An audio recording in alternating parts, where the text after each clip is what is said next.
Bonjour Monsieur Louis-François Monnier, c'est un plaisir de vous rencontrer cet après-midi. C'est un plaisir aussi de découvrir cet endroit d'Arnay parce que je ne le connaissais pas. Je ne savais pas qu'il y avait des petits vallons à l'arrière du village et ça me fait bien plaisir de découvrir cela. Pour venir vous trouver dans votre bâtisse, vous êtes né à Arnay, c'est ça, hein? À Saint-Loup. À Saint-Lô, d'accord. Mais vos parents habitaient déjà à Exactement. Arnay-sur-Orbain, oui, avec un nom de famille comme Monnier. En général, les Monniers sont d'Arnay. Ils étaient dans cette maison qui s'appelle le Moulin. D'accord. Eh bien, dis-toi. Vous avez vécu 12 ans au Mozambique. Je crois que c'est une belle aventure. Oui, oui. Je pense que vous avez beaucoup de choses à dire par rapport à ça. Effectivement, ces 12 années dans l'hémisphère sud ont été des belles années. Des années de découverte d'une population différente, bien sûr, de couleur de peau et de culture aussi, mais un grand enrichissement.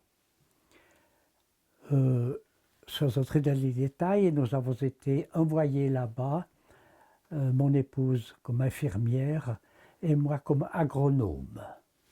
D'accord. C'était en quelle année que vous êtes parti là-bas? Alors nous sommes partis, le premier départ a été le mois de février 63, 1963, D'accord. pour 6 mois au Portugal, afin d'apprendre la langue portugaise. Oui, bien sûr. On ne nous donnait pas un visa si on n'avait pas fait l'examen d'école primaire. Et nous sommes partis du Portugal directement au Mozambique, sans revenir en Suisse. Sans revenir en Suisse, d'accord. Et vous avez écrit plusieurs livres.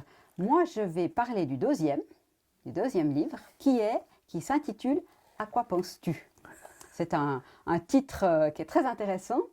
C'est un livre à deux, comme on dit, parce que les illustrations, c'est bien mentionné hein, sur la page du livre. Illustration Eliane Monnier, c'est donc votre belle-fille.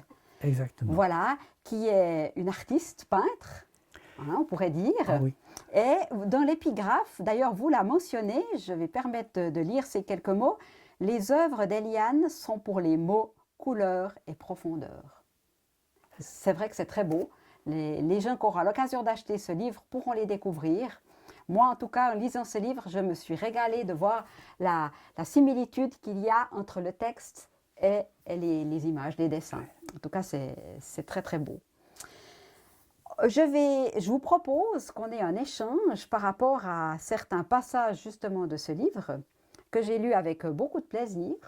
Ce livre m'a apporté beaucoup de calme à l'intérieur, parce que je trouve que vous arrivez très bien à retranscrire ce que vous pouvez remarquer dans la nature, à partager vos expériences de vie, et c'est vraiment très précieux. En tout cas, moi j'ai envie de vous dire merci pour ces beaux moments que j'ai passés en découvrant ce livre « À quoi penses-tu » Alors, Monsieur Monnier, mais qu'attendez-vous du lecteur avec une question pareille? Voulez-vous que lui aussi se pose plusieurs questions? Qu'est-ce qui doit se situer par rapport à quoi penses-tu? Je dois dire d'emblée que ce tu est très multiple et que chacun, à travers la vie qu'il a, à travers ses expériences, pourra voir ou une chose qu'il acquiert, sauf ou une chose qui le fera douter. Parce qu'on m'a souvent un peu, pas condamné, mais disons reproché d'être trop positif. Ah, Alors, il est vrai que la vie n'est pas que facile, mais j'ai une question d'éducation aussi, où à la campagne, il fallait aller de l'avant, et puis pas toujours trop s'écouter.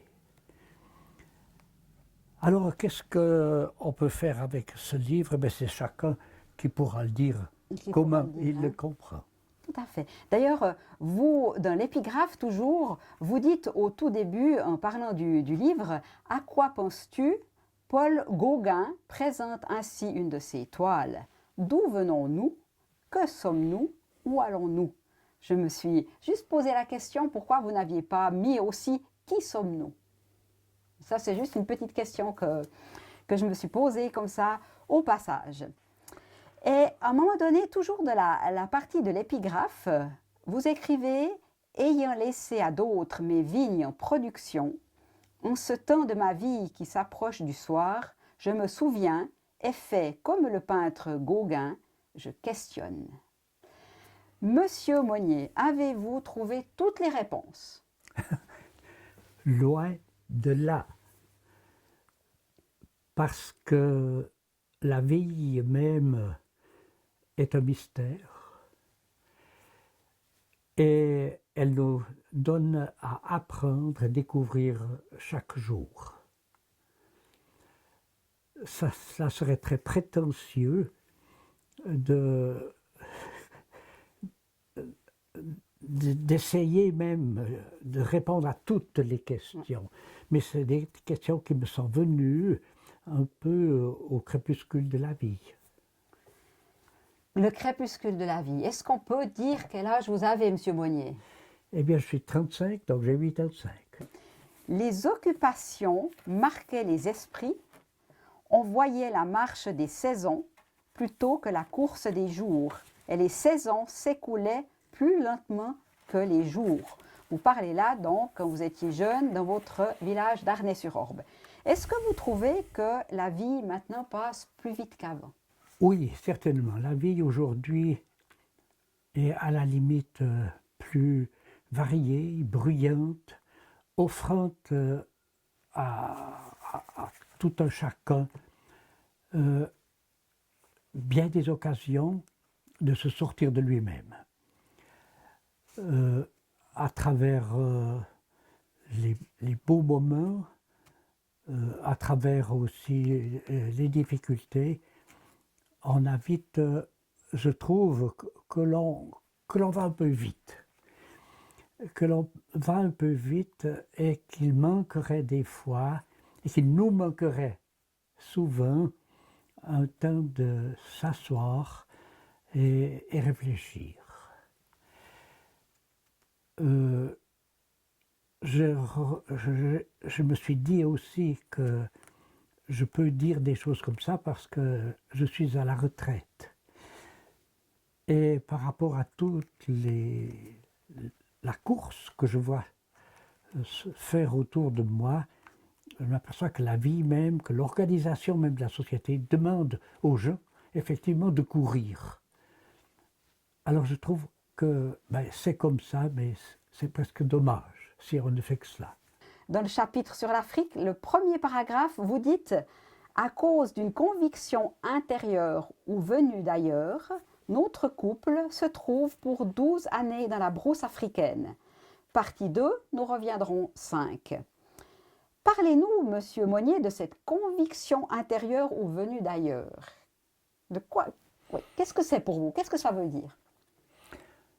En premier, je dois dire que ce n'est pas la question la plus facile à répondre et que j'ai mis du temps à faire la phrase que vous venez de lire. Mais cela s'est trouvé que pendant mon catéchisme, j'avais lu sur un petit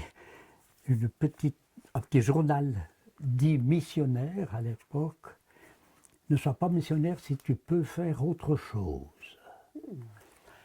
Et alors je m'en étais référé à M. Coigny, pasteur de la paroisse, qui m'avait dit « Oh oui, ouais, j'avais 16 ans, on dit « Va en Suisse allemande et puis tu verras que tu reviens.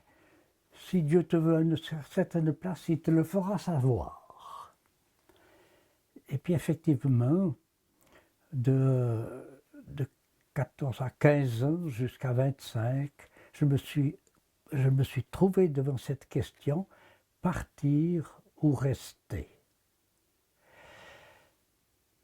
Et j'avais deux images devant moi. C'était Jonas, auquel on avait demandé de partir, et puis qui refusait de partir. Et puis j'avais ma maman qui travaillait dans les vignes. On était seuls, mon papa était décédé, j'avais 7 ans. Ma maman qui, dans sa vie et dans sa situation, montrait comment on peut être vraiment fidèle en restant ici, sans partir au loin. Et malgré cela, c'est le jour de Pentecôte de 61 que est arrivée une annonce au culte en disant qu'on avait besoin de 90 envoyés dans le tiers-monde pour apporter en fait une certaine technique à l'époque, ce qui pouvait aider. Et puis là, il n'y a pas eu de grands éclairs ou de manifestations spéciales, mais j'ai eu la réponse que c'était le départ. D'autant plus appuyé que mon amie à l'époque, qui était infirmière, eh bien, lorsque je lui en ai parlé, eh bien, était d'accord, avait déjà pensé à la chose de son côté. Je ne sais pas si... Oui, c'est beau. Je trouve que c'est beau, je trouve que c'est très sincère. Et je trouve que vous avez eu de la chance, et l'un et l'autre, puisque vous étiez déjà amis, de pouvoir aller dans la même direction. Qu'il n'y en ait pas un qui dise « Oh, pour moi, non, c'est inconcevable », alors que vous aviez une certaine certitude par rapport à ce départ. Oui, puis je dois dire qu'après, à la réflexion et à l'expérience, ma compagne, mon épouse, après, m'a vraiment bien aidé dans ce travail.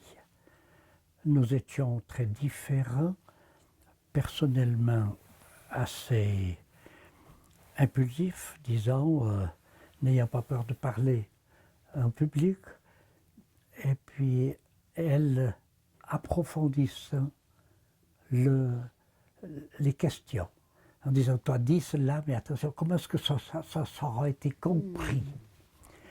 Et elle m'est encore très utile à ce moment. Dans l'écriture aussi, est-ce qu'elle vous donne des pistes ou comment ça se passe? C'est ma première lectrice. Ah, vous parlez aussi de la beauté. Et je lis ce paragraphe qui m'a aussi interpellée. C'est ainsi que les journées de la vie m'ont offert visions, sons, odeurs, touchés et goûts que je n'avais pas perçus. Préoccupée par le travail, par les grands et petits soucis de l'existence, je ne me suis pas arrêtée pour remarquer simplement la beauté.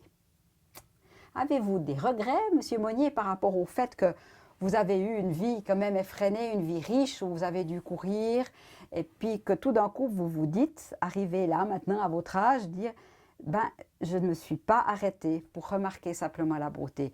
Ben, effectivement, c'est les deux choses.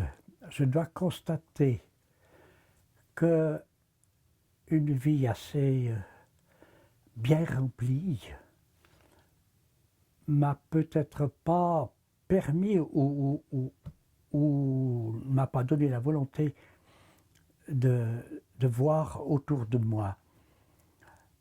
Et c'est une découverte un peu à la retraite maintenant que la beauté d'une fleur au bord du chemin, qui est remarquable, cette fleur. La beauté, elle est là, mais il faut encore prendre du temps pour la voir. Et la chose peut se faire maintenant qu'on est à la retraite. C'est peut-être un petit peu l'avantage de vivre à la campagne. Vous sortez de chez vous, je vois là, dans les alentours, on est entouré de vignes, de champs, c'est magnifique. C'est vrai, mais je me souviens d'une fin de journée que j'avais été la journée entière penché sur mes souches, et puis c'est le soir que je me suis aperçu que les montagnes étaient si belles, parce qu'elles étaient roses. Ah, dis-toi. Mais seulement le soir, je me suis dit, mais t'as manqué quelque chose, parce qu'elles étaient là. Elles étaient là. Mais elles n'étaient pas roses toute la journée. Non, mais même sans rose, elles étaient belles blanches. Tout à fait. Alors, J'ai une petite réflexion, je ne sais pas si c'est vraiment une question, mais un petit peu en guise de conclusion. Donc, vous parliez de ce qui se passait donc à Arnay, vous expliquez bien la construction du collège, enfin tout ce qui se passe. Et à un moment donné, vous dites, pour du riz, du sel et des allumettes, les 4 magasins offraient à la cuisinière les compléments nécessaires. Il y avait 4 magasins alors donc à l'époque. Exactement. Où se trouvaient-ils? Alors, il y en avait un chez Marlise, en face de l'église à peu près. Oui. Il y avait la COP qui était en dessous. Et puis il y avait chez Madame Allende, comme on disait, qui est au-dessus du chemin qui arrive chez nous. Et puis il y avait encore chez une Madame Yvonne qui vendait le sel. Ah, Parce qu'à ce moment, le sel devait se vendre pas n'importe où, seulement à une place, parce qu'il y avait un impôt de l'État, et puis l'État qui avait traité le sel avec le chlore pour diminuer, je crois, le goitre. d'accord. Alors c'était cette Madame Yvonne qui vendait le sel. Voilà. D'accord. Et son magasin était imprégné de l'humidité du sel. Et vous dites aussi, l'épicerie était aussi lieu de rencontre. J'ai entendu dire au magasin que. J'ai entendu dire au magasin que. Est-ce que vous pensez qu'une télévision locale comme la nôtre, et c'est pourquoi nous sommes venus vers vous cet après-midi, est-ce que vous pensez qu'on peut être peut-être un petit peu le relais de ce qui pouvait se partager dans un magasin? J'ai l'impression que les discussions qui avaient lieu au magasin étaient des discussions souvent terre à terre. Et on parlait des gens, des saisons, bonnes ou mauvaises, ou de choses vraiment qu'on vivait chaque jour. Il y avait moins des discussions sur les situations internationales et on ne parlait pas du Covid. À présent, je pense que l'un ne remplace pas l'autre. J'ai plaisir aussi à entendre les nouvelles à la télé et certaines très bonnes émissions, mais cependant le contact de personne à personne, la rencontre que l'on fait, soit dans la rue, devant chez nous, au bas de notre vigne ou au magasin, c'est irremplaçable parce qu'on on parle avec des mots, mais aussi avec ce que l'on voit sur le visage de l'autre. Et c'est très important. Vous parlez plus peut-être de spontanéité. Oui, et à la limite d'authenticité. Oui. Parce qu'on se connaît. Parce qu'on voit derrière la personne tout ce qu'elle a peut-être vécu ou ce qu'elle nous a eu dit ou comme ça. Est-ce que, pour terminer cette interview, vous auriez envie de nous partager 2-3 anecdotes qui ont été importantes, des moments forts quand vous étiez en Afrique ou quand vous étiez ici, à votre retour par exemple? Comment s'est passé votre retour du Mozambique par exemple? Alors, pour reprendre votre dernière question, à notre retour, il y a eu une phrase qu'on avait de la peine à entendre et surtout pas accepter. C'était l'expression « ils sont ». Ils sont, en parlant d'un pays, même d'un continent, en voulant donner notre opinion bien définie sur justement un pays ou un continent et toute sa population. Alors que chacun eh bien, a le droit d'être lui-même. Et qu'il soit du Mozambique, comme on avait avec les nombreuses amitiés qui ont duré des années. Et après, on s'écrivait beaucoup. J'ai un classeur fédéral rempli de... Et puis le fait qu'on avait appris la langue africaine, alors tout cela faisait que, eh bien, on ne pouvait pas amalgamer et donner notre opinion générale sur les autres, parce que toutes ces autres sont des personnes à part entière. Et puis votre retour s'est passé un petit peu précipitamment ou bien vous avez eu le temps de revenir tranquillement au pays sans difficulté? C'est-à-dire qu'on est venu au seuil de l'indépendance du Mozambique en 1975. C'était à cause de l'école des enfants. Notre fils aîné avait fait la quatrième classe, la quarta classe, comme on disait en portugais. Et puis on aurait dû l'envoyer alors dans un internat en Afrique du Sud. Et puis on a choisi le fait de le renvoyer chez les grands-parents une année avant nous. Quelque chose qu'on ne ferait peut-être plus maintenant. Et c'est ça qui a fait que l'on est revenu au pays. J'ai repris les vignes. J'étais heureux et j'étais reconnaissant d'avoir une épouse qui était infirmière et qui a travaillé à partir un temps à Saint-Loup. Ça permettait de boucler les comptes sans trop faire de dettes. C'est ça, hein? Parce que quand on revient comme ça d'une telle expérience, il faut presque recommencer à zéro. Bien, spécialement parce que en reprenant des vignes, il faut attendre 5 ans qu'elles donnent. On avait d'autres collègues qui avaient d'autres professions et qui eux-mêmes pouvaient rentrer directement avec un salaire. Tandis que pas nous. Ouais. Mais enfin, on a eu heureusement les bonnes années des 80, des années chaudes. C'était le commencement peut-être de l'augmentation de la température sur la planète. Mais pour nos vignobles du Nord, ça a été une bonne chose.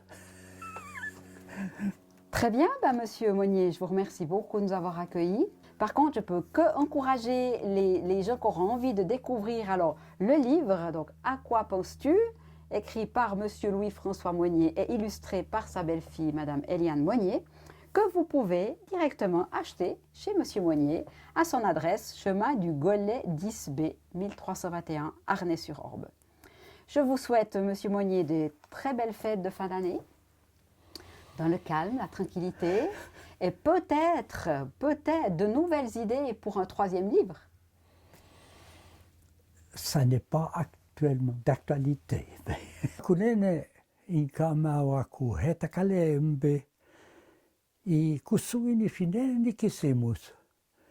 Kotani la ville come yekamo nos votos. Les rakumi shikotaku. Hanya masiku ola o ikutsaka. En ce temps de l'année qui nous rapproche de Noël, nous aimerions vous souhaiter à tous les auditeurs de la vie d'ici TV un beau Noël.